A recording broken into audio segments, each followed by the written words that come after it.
तो ऑसिलेशन इस चैप्टर के साथ हम लोग कंटिन्यू कर रहे हैं। आज के इस लेक्चर में हम एक बड़ा ही इंपॉर्टेंट आर्टिकल कवर करेंगे and that is simple pendulum.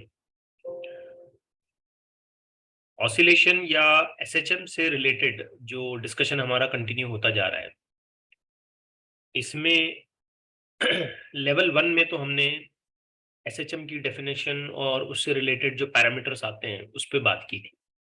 Velocity, displacement, acceleration, differential equation, restoring force, graphical representation, ये सब चीजें हमने कवर की। फिर उसके बाद एनर्जी इन एसएचएम पर हमने बात की। फिर हमने पहला एग्जांपल देखा एसएचएम का and that was spring mass oscillator. उसको भी मैंने अराउंड 5-6 लेक्चर्स लगाए सारी बातें आपके सामने रखने में। फिर पिछली जो क्लास थी हमारी, उस क्लास में हमने कंपोजिशन ऑफ एसएचएम पर बात की कि अगर दो या दो से ज्यादा एसएचएम को कंपोज किया जाता है, मिक्स किया जाता है, मोर करेक्टली अगर मैं कहूं तो वेक्टोरियली ऐड किया जाता है, तो रिजल्ट कैसे आएंगे, क्या उनका आउटकम होगा। उससे रिलेटेड थियरी और न्यूमेरिकल हमने कंबाइनली कल की क्लास में डिस्कस किया। अब आज जो हमारे सामने टॉपिक है वो एसएचएम का या मोर और लेस ऑसिलेशन का एक बड़ा ही इंटरेस्टिंग सा एग्जांपल है, दैट इज सिंपल पेंडुलम। नाम सुनने के बाद जहन में एक पिक्चर आता है कि भाई एक थ्रेड होगा, स्ट्रिंग होगी और एक मास लगा हुआ होगा और ये ऐसे यूं यूं ऑसिलेट कर रहा होगा। पेंडुलम इसे ही कहते हैं। अक्सर हम लोग क्लॉक्स में लगा हुआ देखते हैं, या स्विंग जो है हमारी स्विंग, झूला, वो भी एक पेंडुलम का बड़ा एग्जाम्पल माना जा सकता है। ओके, तो ये एसएचएम का या ऑसिलेशन का एक अनदर कैटेगोरियल जिसे हम कहेंगे एग्जाम्पल है। थ्योरी की एग्जाम हो या कोई भी कॉम्पिटिटिव एग्जामिनेशन हो, ये आर्टिकल बहुत ही इंपॉर्टेंट माना जाता है। इससे अक्सर क्वेश्चन बनते हैं, तो हम इसे एक ओवरऑल व्यू में समझने की कोशिश करेंगे कि क्या है ये मामला, सिंपल पेंडुलम किसे कहते हैं, ये एसएचएम कब परफॉर्म करेगा, अगर एसएचएम हो रहा है तो उसका टाइम पीरियड इक्वेशन कैसा बनेगा, और फिर कौन कौन से फैक्टर्स होंगे जो उसके टाइम पीरियड या फ्रीक्वेंसी ऑफ ऑसिलेशन या एम्पलीट्यूड ऑफ ऑसिलेशन या एनर्जी ऑफ ऑसिलेशन पर अफेक्ट करेंगे। कितनी वैरायटीज इसमें हो सकती हैं। ऐसी मैंने एक लंबी लिस्ट बनाई है, अगर आप मॉड्यूल आपके सामने मौजूद है तो आप देख सकते हैं कि डेरिवेशन होने के बाद तकरीबन 17-18 पॉइंट्स में मैंने सिंपल पेंडुलम की पूरी डिस्क्रिप्शन आपके सामने रखी है कि ये हुआ तो कैसे, वो हुआ तो कैसे, एंड सो ऑन। तो जितना मैक्सिमम आज पॉसिबल हो सकता है हम उस पर बात करेंगे। लेक्चर को मैं सिंपल रखूंगा, नाम भी सिंपल पेंडुलम है इसलिए। चलिए सबसे पहले डेफिनेशन की बात करते हैं कि सिंपल पेंडुलम किसे कहते हैं। सपोज हमारे पास अगर एक रिजिड सपोर्ट है, rigid, now this word is very important. Rigid support, rigid का मतलब ऐसा जिसका शेप चेंज नहीं होता है, जो इंटैक्ट रहता है, कोई लूज पना उसमें नहीं आता है। ठीक है, इसका सीधी सी एग्जांपल आप ले सकते हो अपने घर की छत या एक लोहे का बार। ठीक है, उस रिजिड सपोर्ट पर आपने क्या किया, एक स्ट्रिंग, एक धागा, एक थ्रेड बांध दिया। लेकिन ये जो स्ट्रिंग, ये धागा या जो थ्रेड आप बांध रहे हो ना, ये होना चाहिए लाइट, हल्का, एकदम थ्योरेटिकली बोलूंगा तो वेटलेस, इन इलास्टिक। इसमें कोई इलास्टिसिटी वाली प्रॉपर्टी नहीं रहनी चाहिए, भाई लंबा हो रहा है, एलोंगेशन आ रहा है, ऐसा कुछ नहीं होना चाहिए। ठीक है, तो वेटलेस इन इलास्टिक स्ट्रिंग, ऐसा धागा बांधे और इस पर अगर हम एक पॉइंट हेवी मास अटैच कर दें, पॉइंट हेवी मास, ध्यान से सुनिए, पॉइंट हेवी मास अटैच कर दें और फिर उस सिस्टम को हम ये कहें कि ये ऑसिलेट कर रहा है, ये ऐसे ऐसे झूल रहा है, ये to and fro type of motion में जा रहा है, तब जाकर जो अरेंजमेंट हमारे सामने बनेगा, इस अरेंजमेंट को हम कहेंगे सिंपल पेंडुलम। ठीक है, तो सिंपल पेंडुलम ऐसे यूं ही हम नहीं कंसिडरेशन में लाएंगे, उसके लिए हमें 3 अलग अलग रिक्वायरमेंट्स को फुलफिल करना पड़ेगा। पहला नंबर सपोर्ट, कैसे लेना है हमको सपोर्ट? रिजिड। रिजिड सपोर्ट लेना है। दूसरा नंबर ये स्ट्रिंग, कैसी लेनी है हमको स्ट्रिंग? ये weightless. Weightless in elastic. Rubber यहाँ पे लोगे नहीं चलेगा, ठीक है, रबर का बैंड लगा दिया तुमने, नहीं चलेगा। आप बोलेंगे चलो रबर का बैंड नहीं लगा रहे, लोहे का बार लगा देते हैं, तो उसका वेट हो जाएगा, है ना, उसका वेट हो जाएगा ना, तो वेट नहीं चाहिए हमको उसका। तो इसका सबसे बढ़िया एग्जांपल है आपका स्विंग मशीन का थ्रेड ले लो आप। एकदम वेटलेस भी होता है और इनइलास्टिक भी होता है, कुछ उसमें खिंचाव नहीं आ सकता, उसमें एलोंगेशन नहीं आता है, ऑलमोस्ट हम कहेंगे कि भाई वो इंटैक्ट रहता है, लेंथ उसकी कांस्टेंट रहती है। तीसरी रिक्वायरमेंट क्या है सिंपल पेंडुलम बनाने की? मासलेस।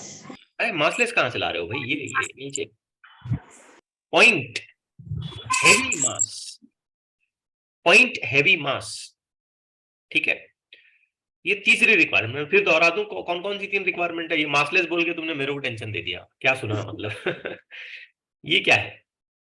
Rigid support. ये क्या है? Inelastic thread. Weightless inelastic string, ठीक है। और ये लास्ट में ये जो नीचे रेड डॉट यहाँ लगा, ये क्या है? पॉइंट हेवी मास। हेवी मास। ये तो बनाना मुश्किल है ना, आपको पॉइंट की शक्ल में चाहिए, उसका डायमेंशन जो है वो पॉइंट इतना छोटा होना चाहिए, लेकिन वो हेवी होना चाहिए। अब ये कैसे हो सकता है? मोती।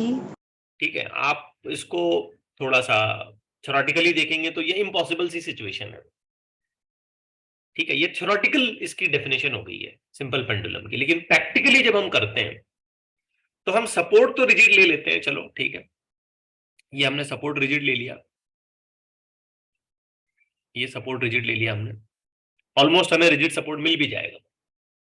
फिर उसके बाद हम तकरीबन ऐसा थ्रेड लेंगे जो बहुत ही कम वेट रखता है और उसके अंदर इलास्टिक प्रॉपर्टीज नहीं है, जैसे मैंने कहा कि स्विंग मशीन का थ्रेड ले लें। और फिर जो आप यहाँ पे मास अटैच करते हो वो जितना हो सकता है उतना छोटा स्फेरिकल शेप में यहाँ पर आप मास अटैच कर देते। पॉइंट हेवी ये नहीं, नामुमकिन है। पॉइंट हेवी कहां से लाओगे आप? मैं बोलूं एक पॉइंट दिखना चाहिए लेकिन 1 किलो का होना चाहिए, ऐसा कैसे होगा? It is impossible. ठीक है, तो हम थोड़ा सा इसको बड़ा भी कर देते हैं, लेकिन हम कोशिश करते हैं कि ये छोटे से छोटा स्फेरिकल और जितना हेवी हो सकता है उतना हेवी। तो यूजुअली हम लोग एक मेटल का बॉल वहां पे इस्तेमाल करते हैं, और सिंपल पेंडुलम की टर्मिनोलॉजी में इसे कहा जाता है बॉब, ठीक है।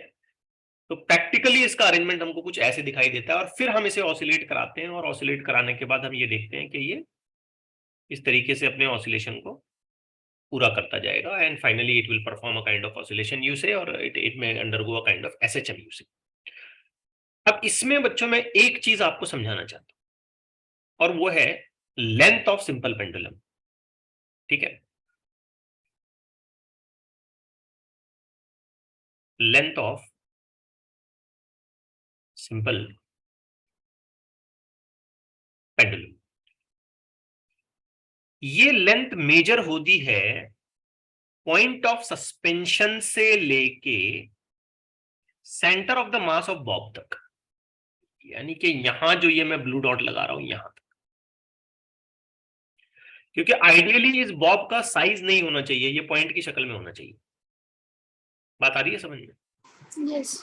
लेकिन प्रैक्टिकली जब हम लगाते हैं तो इसका थोड़ा बहुत रेडियस आएगा, 1 सेंटीमीटर 2 सेंटीमीटर कुछ तो आएगा ना, साइज कुछ तो आ गया ना इसका। 1 सेंटीमीटर बोले तो भी इतना छोटा होता है। तो फिर हमारे सामने एक दिक्कत ये आती है कि हम लोग सिंपल पेंडुलम की लेंथ कहां से मेजर करें?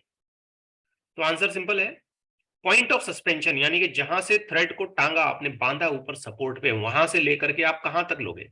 बॉब तक। आप बॉब अटैच करने वहां तक नहीं लोगे, ये गलत बात है, बिल्कुल गलत बात है। अभी तुमने सुना नहीं मैंने क्या बोला, बॉब तक नहीं लेना, आपको लेना है बॉब के सेंटर ऑफ मास तक।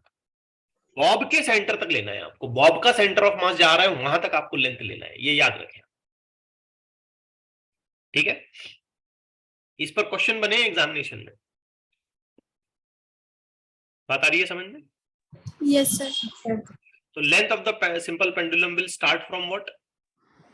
Point of point suspension. Of suspension से लेके centre of mass of bob. Centre of mass of the bob तक, तो ये पूरी लेंथ होगी, let me just notify this length, मैं यहां से ये ऐसे निकाल दूं और यहां से ये ऐसे कर दूं, ये टोटल लेंथ मेजर होगी यहां तक, इसे समझिए, ये टोटल लेंथ होगी। Yes sir. ठीक, अब हमारा इंटरेस्ट ये है कि हम सिंपल पेंडुलम से रिलेटेड ऑसिलेशन की कंडीशन या इन पर्टिकुलर कहें तो एसएचएम की कंडीशन, ठीक है, इसको हम जरा अच्छे से समझने की कोशिश करते हैं। Let me put up a situation, ये लेंथ की डेफिनेशन यहां। अच्छा, मैंने अभी इसको आपको कैसे बताया, ये वेटलेस इनइलास्टिक, इनइलास्टिक से ज्यादा जो कन्वीनियंट वर्ड है ना वो है इनएक्सटेंसिबल।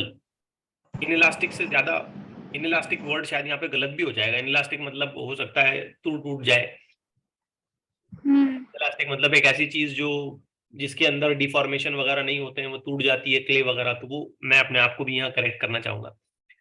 इनइलास्टिक बोलने से अच्छा वर्ड आप यहाँ पे क्या इस्तेमाल करो, इनएक्सटेंसिबल, जिसमें एलोंगेशंस नहीं होते हैं।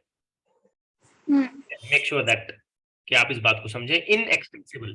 तो हम रिपीट करते हैं, हम इस सपोर्ट को कैसी कैटेगरी दे रहे हैं, रिजिड सपोर्ट, कैरेक्टरिस्टिक दे रहे हैं हम इसको रिजिड। इस थ्रेड को क्या कैरेक्टरिस्टिक्स दे रहे हैं, इनएक्सटेंसिबल, इनएक्सटेंसिबल और वेटलेस। वेटलेस, जितना कम वजन हो सकता है उतना नियर वेटलेस बोले तो भी चलेगा। और इस बॉब को यानी कि इस मास को क्या कैरेक्टरिस्टिक्स दे रहे हैं, हैवी एंड पॉइंट, मतलब हम कहेंगे प्रैक्टिकली स्मॉल, जितना छोटे से छोटा हो सकता है, एंड हैवी। तो इन कैरेक्टरिस्टिक्स के साथ हम सिंपल पेंडुलम को आइडेंटिफाई करेंगे, जिसमें हमें याद रखना है the length is supposed to be measured from the point of suspension to the centre of mass of the suspended body of the bob. ठीक है, अब बात करते हैं कि इसकी हम लेंथ और बाकी कैरेक्टरिस्टिक्स को कैसे आइडेंटिफाई करें। ठीक, how do we actually claim कि ये एसएचएम परफॉर्म कर रहा है, और अगर ये एसएचएम परफॉर्म कर भी रहा है तो फिर इसका पर्टिकुलरली टाइम पीरियड क्या हो सकता है। आइए इसकी डेरिवेशन के साथ आगे बढ़ते हैं। सपोज हमने ये सारी बातें मीट कर ली और हमको एक रिजिड सपोर्ट मिल गया, इस पर हमने ये मान लेते हैं थ्रेड व्रेड लगा दिया लाइक दिस, फिर हमने यहाँ पर ये बॉब भी लगा दिया। ये डिस्क्रिप्शंस आपको समझ में आए इसलिए मैं अच्छे से ऐसे बता रहा हूँ। थ्रेड जो लगाया है उसकी लेंथ L है, बॉब जो मैंने यहाँ इस्तेमाल किया, मान लेते हैं कि इस बॉब का जो रेडियस है वो R है। बिना किसी गलती के मैं फौरन लिख सकता हूँ length of the simple pendulum is nothing but equal to L plus R। Correct है? यस। इसका सेंटर ऑफ मास तो यहाँ से मेजर करता है। अब इमेजिन करते हैं कि ये सिंपल पेंडुलम जो है वो इस तरीके से ऑसिलेट करने वाला है। Just imagine a situation, and then we say that कि ये बॉब यहाँ पहुंच जाता है। हम ये कहते हैं कि ये बॉब यहाँ पहुंच जाता है। ठीक है, even we can claim that कि इसने एक पर्टिकुलर एंगल कवर कर लिया थीटा, एक पर्टिकुलर डिस्प्लेसमेंट इसने ले लिया x मान लेते हैं, और ये टोटल लेंथ के साथ अगर मैं यहाँ पे मेंशन कर लूं इसको, तो let me mention the situation total length is equal to L। ठीक है, अब बच्चों सबसे पहली बात ये कि इसका जो वेट है वो तो ऐसे नीचे एक्ट करेगा, mg। उसके बाद इसके अगर मैं कंपोनेंट्स बनाता हूं तो one of the possible component फिर थीटा एंगल हियर। ये थीटा एंगल क्यों आएगा, ये फौरन समझ में आता है, ये थीटा तो ये थीटा हो जाएगा, ये वर्टिकल लाइन, ये वर्टिकल लाइन, ये इसके साथ इंक्लाइन है तो ये थीटा। तो इस हिसाब से सोचें बेटा, तो ये वाली चीज हो जाएगी mg cos थीटा, और सबसे काम की चीज जो है ना वो ये वाली आ रही है mg sin थीटा। अब आप मुझे एक बात बताओ कि ये mg sin थीटा का क्या रोल है, क्या करेगा, ये क्या करने वाला है? पेंडुलम आपने ऐसे ऊपर उठा लिया ठीक है, लेकिन mg sin थीटा क्या कर रहा है? ऑसिलेट करना। गलत जवाब, सोच समझ कर बोले, क्योंकि सारा मामला ये आपके आंसर पर ही डिपेंड करेगा, आंसर पर टिका हुआ है, आपने इसमें कितना समझना है। ये mg sin थीटा क्या करेगा sir? To and fro moment में काम नहीं, मुझे एग्जैक्टली वही सुनना है जो काम की बात है। mg cos थीटा तो कुछ नहीं, ठीक है चलो, थ्रेड में टेंशन देगा mg cos थीटा। अगर आप यहाँ थ्रेड का टेंशन भी डिस्क्राइब करना चाहते हो तो थ्रेड का टेंशन ये हो गया T, तो थ्रेड में जो टेंशन आया वो mg cos थीटा आपने बता दिया। I want to listen from your side के mg sin थीटा क्या करेगा? डिस्प्लेसमेंट बोला किसी ने, ये भी गलत बोला है। देखो ना उसकी डायरेक्शन क्या है। वेट ये मीन पोजीशन कहलाएगी, ये एक्सट्रीम पोजीशन कहलाएगी। क्या कर रहा है mg sin थीटा, क्या कर रहा है? Restoring force. Very good. ये जो वर्ड तुमने बोला ना, ये पूरे डेरिवेशन का सबसे इंपॉर्टेंट लाइन है। इसी को पकड़ करके हम एसएचएम प्रूव करेंगे ना। याद करिए ऑसिलेशन का पहला लेक्चर जब मैंने आपको ये बताया कि एसएचएम क्या होता है, तो वहां यही कैरेक्टरिस्टिक्स आपके सामने रखी कि किसी भी एसएचएम परफॉर्म करने वाली बॉडी में एक रिस्टोरिंग फोर्स होता है जो हमेशा उस बॉडी को उसके मीन की तरफ पुश करता है। बगैर रिस्टोरिंग फोर्स के ऑसिलेशन तो हो ही नहीं सकता। Yes, sir. was expecting an answer from all of you, लेकिन किसी एक नहीं बताया, सबने बताना चाहिए था। ये डायरेक्शन से ही समझ में आता है कि ये एक्सट्रीम को उठा लिया, मैंने हिंट भी दे दिया, ये मीन पोजीशन, ये एक्सट्रीम पोजीशन। तो mg sin थीटा अगर एक्सट्रीम पर है तो बॉब अगर एक्सट्रीम पर है तो mg sin थीटा उसको पुश करते हुए मीन की तरफ ला रहा है। और सरप्राइजिंगली आप नोट करोगे जब ये मीन पर पहुंचेगा तो थीटा कितना हो गया? 0 0। साइन 0 कितना होता है? 0 और वो गायब हो गया। मतलब तुम एक्सट्रीम पर आने के बाद वो रिस्टोरिंग फोर्स की जरूरत ही नहीं है, सॉरी मीन पर जाने के बाद रिस्टोरिंग फोर्स की जरूरत ही नहीं है। आप आ गए ना मीन पर, अब क्या रिस्टोर करना? Yes, sir. अब इसको दूसरी तरफ ले जाके सोचो तो mg sin थीटा इधर आएगा, ऐसे आएगा। ये डायग्राम का पूरा मिरर इमेज इधर क्रिएट हो जाएगा। वेक्टोरियली आप mg cos थीटा इधर नीचे बनाओगे और mg sin थीटा इधर बनाओगे। मतलब इस मोशन में कहीं ना कहीं हमको एक गुड न्यूज मिल रही है, और वो गुड न्यूज क्या है कि इस मोशन में एक रिस्टोरिंग फोर्स डेवलप हो रहा है। मतलब ये कहीं ना कहीं आगे चल के ऑसिलेट कर सकता है, मोशन में ये रिजल्ट करेगा motion. But still one thing is pending, ये ऑसिलेशन करेगा, एसएचएम अभी प्रूव नहीं हुआ है। Yes. एसएचएम नहीं प्रूव हुआ है, ठीक है ना? क्यों? अगर आपके एसएचएम की डेफिनेशन स्ट्रांग है तो आप इन बातों को बहुत एंजॉय करके समझेंगे। सबसे पहली बात तो मैं यहां ये लिख दूं कि रिस्टोरिंग फोर्स आ गया F, जो लिखा गया Minus साइन थीटा। अब एसएचएम की डेफिनेशन अगर आप क्लेम करते हो तो उसमें यह कहा जाता है कि restoring force is directly proportional to displacement displacement का मैग्नीट्यूड में। हाँ हाँ, मतलब ये कि जितना ज्यादा थीटा लोगे फोर्स उतना ज्यादा होना चाहिए। Yes sir. यहां क्या हो रहा है कि ये डायरेक्टली प्रोपोर्शनल टू थीटा नहीं हो रहा है, ये directly proportional to sine of theta हो रहा है। दोनों में फर्क है, दोनों बातों में फर्क है। एक वैल्यू साइन थीटा के साथ वेरी करे और एक वैल्यू थीटा के साथ वेरी करे तो उसमें फर्क है ना। Yes sir. थीटा की एक पर्टिकुलर स्पेसिफिक वैल्यूज आती जाएंगी, लाइक यू में से साइन 0 0 हो गया, साइन 30 हाफ हो गया, साइन 45 1/√2 हो गया। तो वो लीनियर डायरेक्ट प्रोपोर्शनैलिटी नहीं बता रहा है। तो यहां प्रूफ क्या हुआ? ऑसिलेशन प्रूव हुआ। और क्या प्रूव नहीं हुआ? SHM. एसएचएम प्रूव नहीं हुआ। आपको डेफिनेशन अगर एसएचएम की याद है तो आप मेरी बात को एकदम खट से चमकेगी आपको बात। एसएचएम तो उस वक्त होगा जब restoring force directly proportional to displacement claim किया जाएगा, ना कि sine of displacement. Sine of theta नहीं होना चाहिए। बात को समझे? क्लियर हुई बात? Yes, sir.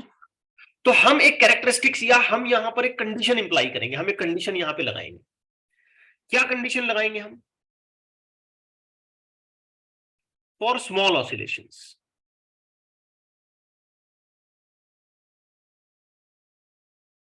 हम ऑसिलेशन छोटे करेंगे। छोटे मतलब हम इस थीटा वैल्यू को छोटा कर देंगे। स्मॉल ऑसिलेशंस का सीधा सा मतलब ये है कि थीटा का वैल्यू कैसा होगा? Very small. Very small, hardly few degrees. Few भी नहीं बोलना पड़ेगा, सिंगल डिजिट की डिग्रीज में लेना पड़ेगा। 2 डिग्री 3 डिग्री 5 डिग्री 10 भी नहीं, 7 8 डिग्रीज बहुत हो गया। हल्का सा ऑसिलेट कराएंगे, लंबा झूला नहीं झुलाएंगे उसको। ऐसा लंबा झूला झुलाओगे तो वो सिंपल बेड एसएचएम में नहीं जाएगा। अगर मैं यहाँ छोटे ऑसिलेशंस लेता हूं तो मुझे एक ट्रिग्नोमेट्रिक आइडेंटिटी या ट्रिग्नोमेट्रिक कंडीशन का बेनिफिट मिलेगा कि जब थीटा छोटा हो जाता है तो साइन ऑफ थीटा अप्रोक्सीमेट होता है थीटा के। पहले बंद में पढ़ चुके हैं।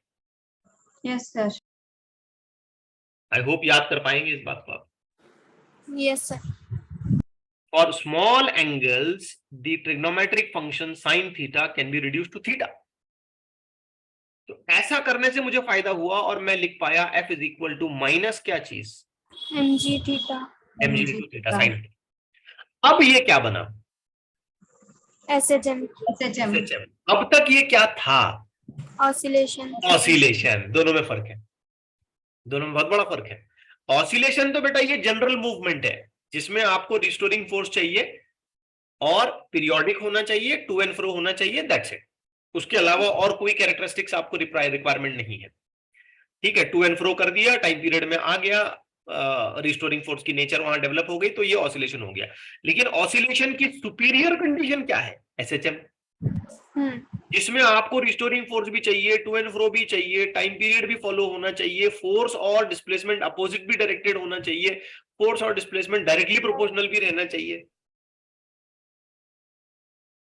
तो क्या हम अब ये मीट कर पा रहे हैं, कर पा रहे हैं। तो एक छोटा सा क्वेश्चन मैं आपसे पूछता हूं, the motion of simple pendulum is SHM, true और false? True. True. False. The motion of the simple pendulum is SHM only in case when it takes Theta is very small. small oscillations. Small How oscillation. can you say true? आप ध्यान से सुनते नहीं हो मेरी बात, इसका मतलब ऐसा लग रहा है पढ़ा के सब वेस्ट हो जाएगा फिर। ठीक है, ये नीट और ये जेई एग्जामिनेशन ऐसे अपने हल्के फुल्के नहीं होते हैं, बहुत बारीक से हर बात सोचना पड़ता है। कंसेप्चुअली जितना स्ट्रांग होंगे उतना अच्छा स्कोर आएगा। ठीक है, तो motion of simple pendulum is always SHM. अगर मैं ऐसा कहता हूं, आप पिछले स्टेटमेंट को और थोड़ा सा सही करके मैं आपको बोल दूं, motion of the simple pendulum is always SHM, wrong. Simple pendulum जब भी मूव करेगा हमेशा एसएचएम ही करेगा? नहीं। ये कब एसएचएम करेगा? Small oscillation. जब वो छोटे ऑसिलेशंस लेगा, यानी कि स्मॉल ऑसिलेशंस लेगा। अगर ऑसिलेशन बड़े हो गए, इट इज नॉट एसएचएम, फिर वो ऑसिलेशन कर रहा है, करने दो, कितनी बड़ी 30 डिग्री जाने दो, 45 डिग्री जाने दो, कोई फर्क नहीं पड़ता, वो ऑसिलेशन हो जाएगा। अब थोड़ा और आगे बढ़ते हैं। ये जो मूवमेंट हुआ यहां, इसको एक ट्रायंगल की तरह ट्रीट करते हैं या एक आर्क की तरह ट्रीट करते हैं। तो ये एक्स जो मैं यहां पे लिख रहा हूं, ये क्या हो गया? Arc length. Arc length. Arc length हो गया। ये मुझे चाहिए आर्क लेंथ की डेफिनेशन, तो समझ Radius. तो बाय डेफिनेशन मैं लिखूंगा arc length is equal to radius multiplied by जो भी करस्पॉन्डिंग एंगल है वो। तो बेटा यहाँ आर्क लेंथ हो गया x, रेडियस हो गया l, एंगल हो गया थीटा। क्या कहते हो? Yes sir. तो यहां से मुझे एक सब्स्टिट्यूशन मिला, theta is equal to x by L. अब मैं इसको उठा करके जो है ना यहां सब्स्टिट्यूट कर देता हूं, तो I may get the equation of force F is equal to minus mg L by l। थोड़ा इसको ठीक ठाक तरीके से लिखें तो minus mg by L into x. इसको बाजू में लाओ, आप एसएचएम को देख पा रहे हो। अब आप देख पा रहे हो,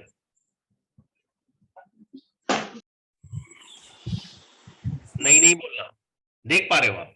यस सर। क्या हम उसी प्रॉपर डेफिनेशन में चले गए एसएचएम वाली, where the restoring force is directly proportional to displacement? Yes, sir. Yes sir. देखो मैं बहुत स्लो चल रहा हूं, हो सकता है बोर भी हो जाए आपको, but this is how I proceed. Let's continue. अब इस फोर्स को लिखते हैं, तो इस फोर्स के लिए तो मास इनटू एक्सेलरेशन सही है, Yes. Minus m g L into ये एक्स। पहली चीज हम देखेंगे कि मास मास से कट गया है। आगे बढ़ते हैं। Acceleration is equal to minus g by L into x. ठीक है, यस सर। अब मुझे बताओ कि for a body, for a object, कुछ भी बोल दो, for a particle, which is performing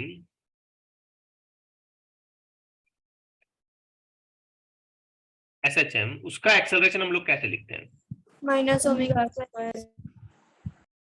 यही है स्टैंडर्ड डेफिनेशन, तो यही है minus omega square x.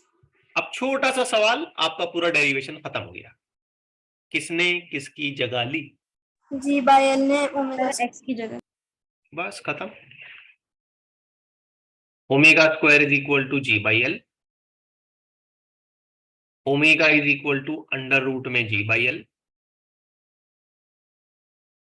Omega बचपन से सिखाया गया 2 pi by T is equal to under root में g by L. Therefore we finalize T is equal to 2 pi under root में L by g. That's it. हो गया derivation time period का, finish. Boards के लिए 3 mark का question हो जाएगा, ऊपर से लेकर के नीचे तक। अब इसको थियोरी के हिसाब से कैसे कैसे लिखना है वो मॉड्यूल में मैंने बता दिया, वहां से आप उसको देख लो। ये मेरा एक्सप्लेनेशन वाले नोट्स हैं, क्लास नोट्स हैं, सिंपल। आया समझ में? Yes sir. अब इसमें मैं आपसे 2-3 सवाल करता हूं। सिंपल पेंडुलम का टाइम पीरियड, मतलब सिंपल पेंडुलम ऐसे ऐसे झूल के अपनी जगह पे वापस जब आएगा, एक ऑसिलेशन जब पूरा करेगा, ये कौन से फैक्टर्स पे डिपेंड करता है? सिंपल पेंडुलम का टाइम पीरियड कौन से फैक्टर्स पे डिपेंड करता है? उसकी लेंथ। आंसर है सिर्फ 2। There are only 2 factors which will define the time period of simple pendulum. Tell me, what are those factors? Length and. Number 1, length of the pendulum. Yes. Pendulum की length. अब मेरी बात recall करो कि pendulum की length कहां से major होती है? Point of suspension yes, point of mass of Bob. Bob के सेंटर ऑफ मास तक। तो हमने कुछ ऐसा ऊंच नीच कर दी जिसमें लेंथ ऊपर नीचे हो रही है, कम ज्यादा हो रही है, श्रिंक हो रही है, एलोंगेट हो रही है, टेम्परेचर बढ़ा दिया तुमने, बॉब के अंदर सेंटर ऑफ मास शिफ्ट करा दिया तुमने, बॉब आधा काटा, ऐसा कुछ भी कर दिया तुमने जिससे तुमने लेंथ अफेक्ट करी। तो उसके चलते कौन अफेक्ट होगा? Time period. Time period affect होगा। इन शॉर्ट याद रखें, लेंथ अगर बढ़ती है तो टाइम पीरियड बढ़ेगा, लेंथ अगर घटती है तो टाइम पीरियड घटेगा। मैंने ऐसे 18 केसेस निकाले हैं पूरे कि सिंपल पेंडुलम के साथ क्या क्या तुम आतंक मचा सकते हो, मतलब क्या क्या तुम उसके साथ कर सकते हो। नंबर 2, सिंपल पेंडुलम का टाइम पीरियड किस पे डिपेंड करता है? Length of pendulum. लेंथ तो हो गया, लेंथ बता दिया ना। नंबर 2 और किस पे डिपेंड करता है? जी। फॉर्मूला देख के बोलो, ऐसा क्या बहुत बड़ा सवाल कर दिया मैंने? जी मतलब क्या? ग्रेविटी। जी क्या है? ग्रेविटी। पूरा नाम क्या है उसका? Gravitational force. अल्लाह अकबर। Acceleration due to gravity. Attack आने वाला था मेरे को भी। ग्रेविटेशनल फोर्स बोले तो मैं यार सोचने लग जाऊंगा, यार पढ़ा किसको रहा हूं ऐसे लग रहा है। What is g? Acceleration due to gravity. Acceleration due to gravity. तो यहां एक मिसअंडरस्टैंडिंग हमको होती है कि ये सिर्फ एक्सेलरेशन ड्यू टू ग्रेविटी पे डिपेंड करता है, ऐसा नहीं है, ये एक्सेलरेशन पे डिपेंड करता है। हो सकता है आप सिंपल पेंडुलम को किसी एक्सेलरेटेड गाड़ी में रख दें, व्हीकल में रख दें आप, तो इफेक्टिव एक्सेलरेशन जो डेवलप होगा उससे टाइम पीरियड डिफाइन होगा। हो सकता है आप उसको लिफ्ट में रख दें, लिफ्ट ऊपर एक्सेलरेट हो रही है, नीचे एक्सेलरेट हो रही है, फ्री फॉल कर रही है, गिर रही है। हो सकता है एक ऐसी व्हीकल में रख दें जो सर्कुलर मोशन कर रही है। हो सकता है आप उसको एक मूविंग प्लेटफॉर्म पे रख दें, आगे पीछे चल रहा है, एक्सेलरेट कर रहा है। तो ये जो जी फैक्टर है असल में ये बताता है जिस जगह सिंपल पेंडुलम रखा गया है, जिस जगह पर सिंपल पेंडुलम है, उस जगह पर इफेक्टिव टोटल एक्सेलरेशन कितना है। ये बड़ी बात कर रहा हूं मैं आपको। आमतौर पर आम हालात में हम किसी स्टैंडिंग पोजीशन में सिंपल पेंडुलम को हैंग करते हैं और फिर उसको मूव कराते हैं, तो वहां एक ही एक्सेलरेशन एग्जिस्ट करता है और वो है acceleration due to gravity. Force नहीं है वो, एक्सेलरेशन ड्यू टू ग्रेविटी है। क्लियर हुआ बात? Yes sir. मैं भूलूंगा नहीं, ऐसा जवाब दिए थे तुमने। तो एक्सेलरेशन ड्यू टू ग्रेविटी आम हालात में एक ही होता है, लेकिन अगर मैं सिचुएशंस को बदल दूं, अगर मैं सिचुएशंस में ऐसी कॉम्प्लिकेटेड कंडीशंस ले आऊं कि जी के अलावा भी कोई और एक्सेलरेशन वहां पे है, तो हमको सारे एक्सेलरेशंस को जोड़ करके देखना पड़ेगा कि उस जगह टोटल एक्सेलरेशन कितना है और उसके हिसाब से हमको टाइम पीरियड निकालना पड़ेगा। क्लियर हो रही है बात? Yes sir. तो अब मेरी बात गौर से सुने। सिंपल पेंडुलम का टाइम पीरियड दो फैक्टर्स पर डिपेंड करता है। Number 1 length of the pendulum, number 2 acceleration. That's it. I will not say acceleration due to gravity in particular, ठीक है?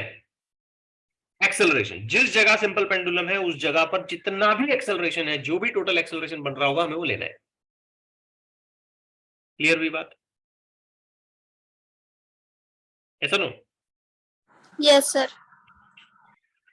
अब हम ऐसी बहुत सारी एक्टिविटीज परफॉर्म कर सकते हैं जिससे या तो सिंपल पेंडुलम की लेंथ अफेक्ट हो जाए या सिंपल पेंडुलम की लिए एक्सेलरेशन की वैल्यू चेंज हो जाए।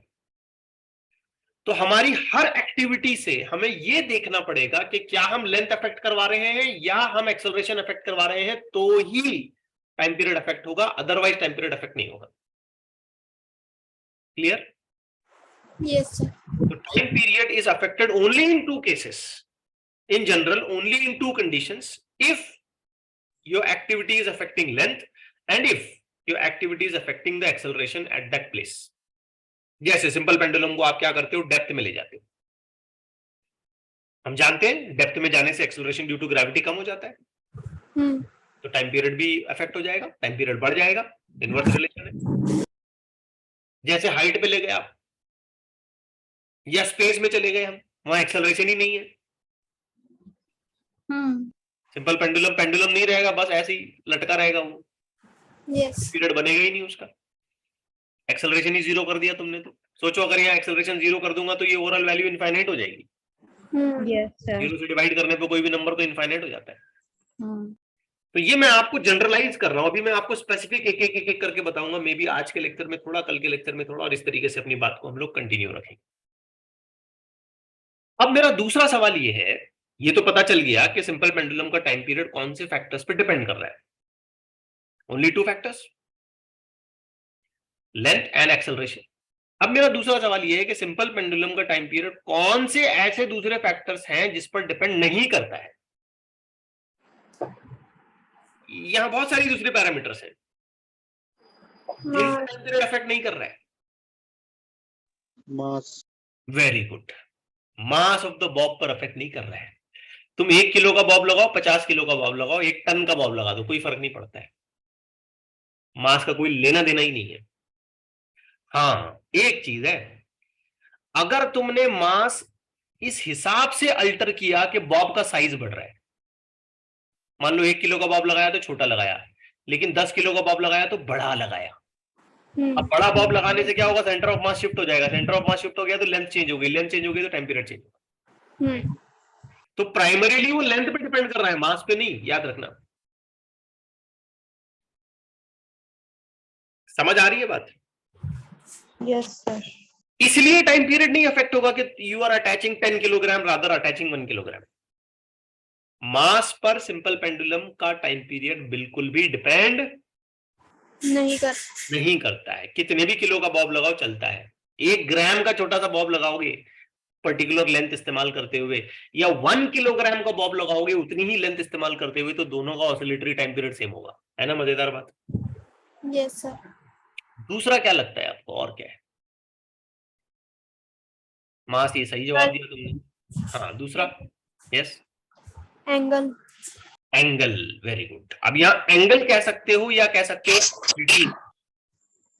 एम्पलीट्यूड जाना मतलब एम्पलीट्यूड हो गया ना। यस। माइक ऑफ रखो। अब यहाँ एम्पलीट्यूड में हमको फ्रीडम नहीं है कि उठा के कितना भी ऊपर ले जाओ। अगर मैं उठा के कितना भी ऊपर ले जाता हूं तो वो एसएचएम नहीं होगा। जैसे तुम बोलेंगे एम्पलीट्यूड पे डिपेंड नहीं कर रहा, दे झूला जा रहा, जान दे कहां तक जाता, जान दे, लगा दे उसको, जाने दो ऊपर एक्सट्रीम तक, कहीं भी जाने दो, हॉरिजॉन्टल कर दो। ऐसा नहीं, with in that small oscillation, with in that small possibilities, amplitude अगर तुम कम ज्यादा करोगे तो भी टाइम पीरियड पे कोई खासा फर्क नहीं पड़ेगा। नहीं पड़ेगा। So it is independent of the amplitude of oscillation. Independent of amplitude, but amplitude का यहाँ गलत फहमी ये नहीं लेना कि तुम कितना भी एम्पलीट्यूड दोगे तो चलेगा। अगर तुमने एक हद क्रॉस कर दी, अगर तुमने बड़े एंगल्स लेना शुरू कर दिया तो तुम उसे एसएचएम की कैटेगरी में नहीं लाओगे, याद रखना। Yes sir. तब तो ये टाइम पीरियड वैलिड ही नहीं है, ये उस वक्त वैलिड है जब तुमने उसे एसएचएम रखा है, स्मॉल ऑसिलेशन की बात की है। जैसे मान लीजिए आपने 2 डिग्री का ऑसिलेशन लिया या आपने 5 डिग्री का ऑसिलेशन लिया, दोनों केसेस में उसी पेंडुलम के लिए सेम टाइम पीरियड निकलेगा। क्लियर हुई बात मेरी? यस और नो? Yes sir. तो ये जो बातें मैं आपको बता रहा हूं इन्हें हम लोग थ्योरी में याद करते हैं, थ्योरी में इन्हें हम रिप्रेजेंट करते हैं as laws of simple pendulum के नाम से। ठीक है, पेपर में क्वेश्चन आते हैं, बोर्ड के पेपर में। लेंथ के साथ क्या प्रोपोर्शनैलिटी है, एक्सेलरेशन ड्यू टू ग्रेविटी के साथ क्या प्रोपोर्शनैलिटी है, लॉ ऑफ मास हो गया वो। और उसी तरीके से हम कहेंगे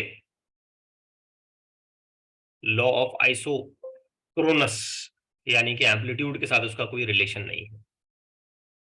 तो ये लॉज थ्योरी में पूछे जाते हैं अक्सर। लॉ ऑफ लेंथ, बात ऐसे हो गई कि time period directly proportional to square root of length of the pendulum. Law of acceleration due to gravity inversely proportional to g. यहां क्या लिखोगे, time period is not at all proportional, m⁻0 लगाया मैंने, देखो time period is not at all proportional to amplitude, a⁻0 भी कर दिया, बात खत्म। Independent of its amplitude, independent of its mass. Clear हुई बात? Yes sir. अब यहाँ एक और बड़ी इंपॉर्टेंट कैरेक्टरिस्टिक्स सिंपल पेंडुलम की यूज की जाती है, खास बात, स्पेशल कंडीशन। और वो स्पेशल कंडीशन ये है कि अगर हमने एक ऐसा सिंपल पेंडुलम डिजाइन किया, ऐसा सिंपल पेंडुलम बनाया, ऐसे सिंपल पेंडुलम को हमने यू में से अरेंज किया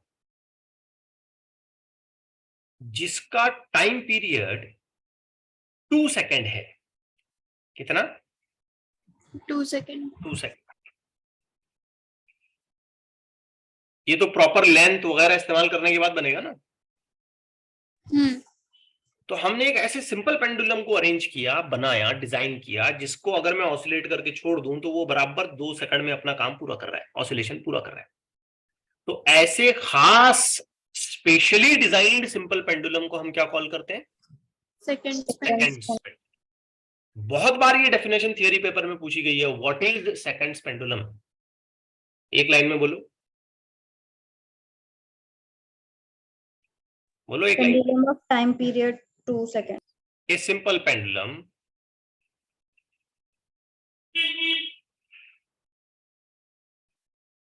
whose time period is 2 second. time period is 2 seconds. That's it. है ना आसान? Yes sir. अब ये टाइम पीरियड 2 सेकंड ऐसे ही नहीं होता है, इसके लिए थोड़ा काम करना पड़ेगा। आ जाओ, क्या काम करना पड़ेगा बताता हूं मैं आपको। टाइम पीरियड का फॉर्मूला बताओ। 2 पाई अंडर रूट में L/G। कितना टाइम पीरियड करना है मुझे? 2 सेकेंड। 2 पाई अंडर रूट में L/G। अब एक मैं मजेदार बात बताता हूं आपको, बाहर का पाई और रूट का जी कट जाता है। बाहर का पाई और रूट का जी कटता है। पाई की वैल्यू क्या है? 3.1 3.14 का स्क्वायर करोगे तो क्या आएगा? 6.28 स्क्वायर यार, स्क्वायर 3.14 ब्रैकेट स्क्वायर। गड़बड़ मत करो तुम आंसर देने में, क्या आएगा स्क्वायर करोगे तो? अरे भाई 3 का स्क्वायर 9.7। हाँ, तो 3.14 का जब हम स्क्वायर करेंगे ना तो वो तकरीबन 9.8 हो जाएगा। बात समझ रहे हो? Yes sir. मतलब इस पाई को अगर मैं स्क्वायर रूट के अंदर लूंगा तो पाई स्क्वायर करना पड़ेगा ना मेरे को। यस। तो बाहर का पाई और अंदर का जी कट सकता है? यस। देखो टाइम पास हो रहा है, छोटी सी बात समझ लो। क्लियर हुआ? Yes, sir. अरे हाँ या ना, बोलो जल्दी। Yes, sir. ओके, तो बचा क्या? 2 is equal to 2 under root में L। What is left? Root L. Root L is equal to 1, यानी कि L is equal to 1 metre. अब बताओ सेकंड पेंडुलम की क्या कैरेक्टरिस्टिक्स है,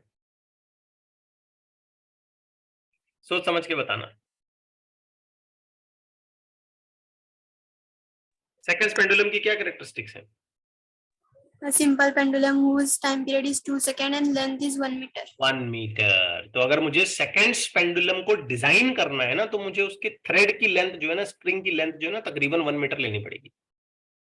थोड़ा अप्रोक्सीमेशन में है ये 9.9 सॉरी 0.98 वगैरह चला जाता है, बट हम लोग इसे ऐसे ही याद रखेंगे, 1 मीटर के हिसाब से याद रखेंगे।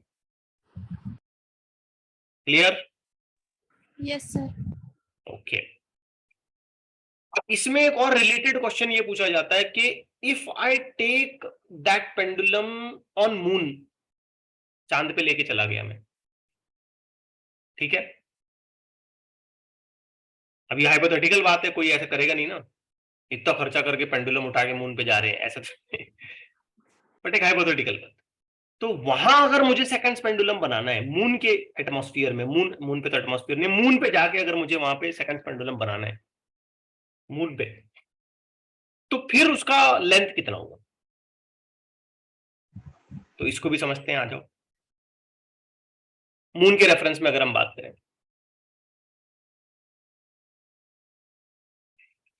तो ये मैं लिखूंगा टाइम पीरियड, इक्वेशन बनेगी 2 पाई अंडर रूट में L डिवाइडेड बाय। अब मून पे जाने में लेंथ वेंथ तो नहीं चेंज होती है, मून पे जाने में एक चीज चेंज होती है, वो है acceleration due to gravity. Moon वाली एक्सेलरेशन ड्यू टू ग्रेविटी लिखनी पड़ेगी मुझे, मतलब ये है। अब मुझे मून पे भी सेकंड पेंडुलम ही चाहिए, मतलब टाइम पीरियड कितना बनाना पड़ेगा? 2. वहां पे भी मुझे सेकंड पेंडुलम ही बनाना है, तो सेकंड पेंडुलम का टाइम पीरियड 2 सेकंड ही होगा, कहीं भी बनाओ, ठीक है।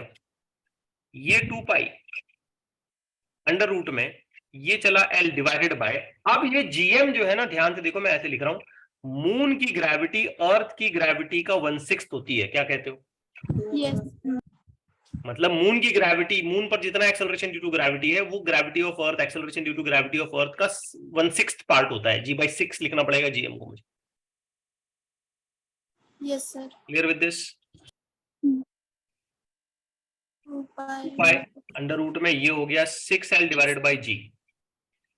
अब बताओ, क्या मैं ये बाहर का पाई अंदर का G काट दूं? Yes, sir. ये तो रूल बन गया अब अपना। पाई स्क्वायर कितना होता है? Pi square 9.8. तकरीबन 9.8, ठीक है ना। तुमने 2 पाई की वैल्यू बता दी थी 6.28, मतलब अच्छा 1 ये सॉरी 2 भी कट गया, क्या है आंसर?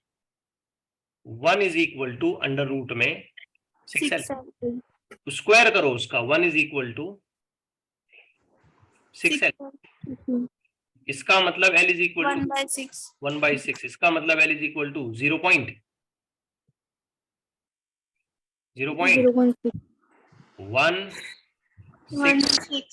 मीटर। तो if I want to make a second pendulum on the surface of moon, then I have to adjust the length of the pendulum to 0.166 meter. If I want to make a second pendulum on the surface of earth, then I have to adjust the length of the pendulum as 1 meter. अब ये characteristics बातें इसे अच्छे से याद रखना है। तो ये है पूरी theoretical explanation about what a simple pendulum is, at what condition it will perform SHM, what is the formula for time period, and so on, a little description about the second pendulum. अब इसके जो variety of cases हैं वो हम अगली class में देखेंगे। रुक जाए फिर यहाँ पे। Yes, sir. Yes, sir.